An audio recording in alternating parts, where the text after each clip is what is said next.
Saint போனிஃபஸ் 680ஆம் ஆண்டு இங்கிலாந்துல பிறந்திருக்காரு.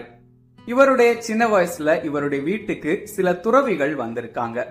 அவங்களுடைய பழக்க வழக்கங்களை பார்த்து தானும் அது மாதிரி ஒரு துறவியாகணும்னு முடிவு செஞ்சிருக்காரு. 7வது வயசுல ஆசீர்வாதப்பர் துறவு சபையினர் நடத்தக்கூடிய பள்ளியில கல்வி கற்றிருக்காரு.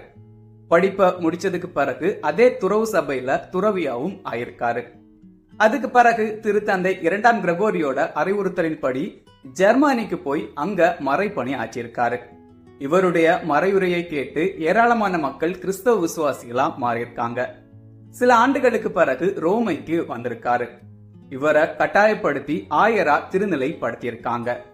ஆயர் பணி செய்யக்கூடிய இடத்துக்கு போறப்போ அங்க ஒரு பெரிய பிரச்சனையை எதிர்கொண்டிருக்காரு.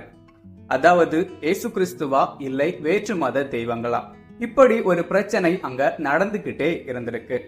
இதை பார்த்த போனிஃபஸ் வேற்று மத தெய்வங்களை வணங்கக்கூடிய மக்கள் வழிபாடு செய்து வந்த ஒரு மரத்தை வெட்டி வீழ்த்தியிருக்காரு. இதை பார்த்த மக்கள் போனிஃபஸ் மரத்தை வெட்டினதால அவருக்கு ஏதாவது அசம்பாவிதங்கள் நடக்கும் அப்படின்னு நம்பியிருக்காங்க. ஆனா போனிஃபஸுக்கு அது மாதிரி எந்த அசம்பாவிதங்களும் நடக்கவே இல்லை. இதனால ஏராளமான மக்கள் கிறிஸ்தவ விசுவாசிகளா மாறியிருக்காங்க. இருந்தாலும் சில மக்கள் வேற்று மத தெய்வங்களை வணங்கக்கூடிய மூட நம்பிக்கையாளர்களா இருந்திருக்காங்க. இதனால ஏராளமான ஆலயங்களை கட்டி அதிகமான மக்களை கிறிஸ்தவ விசுவாசிகளா மாற்றியிருக்காரு போனிஃபஸ்.